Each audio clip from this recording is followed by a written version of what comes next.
আদালত বসুন্ধরা গ্রুপের চেয়ারম্যান আহমেদ আকবর সোবহানের পরিবারের সদস্যদের নামে যুক্তরাজ্যে 6টি কোম্পানির বিনিয়োগ অবরুদ্ধ করার আদেশ দিয়েছে। পাশাপাশি দুবাইয়ের বুর্জ খলিফায় একটি ফ্ল্যাট জব্দের আদেশ দেওয়া হয়। দুদকের সহকারী পরিচালক আমিনুল ইসলাম বলেন, উপপরিচালক নাজমুল হোসেন আবেদন করেছিলেন। পরে শুনানি নিয়ে আবেদন মঞ্জুর করে আদেশ দেয় আদালত। আনভিরের স্ত্রী সাবরিনা সোবহানের নামে যুক্তরাজ্যে euro Asia television network limited 5,000 শেয়ারের বিনিয়োগ।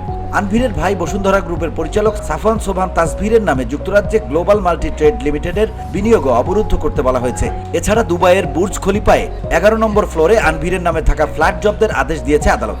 ধুলো, ময়লা ও ক্ষতিকর ধূলিকণা থেকে নিমিষেই মুক্তি দেয় চৌধুরী এয়ার পিউরিফায়ার।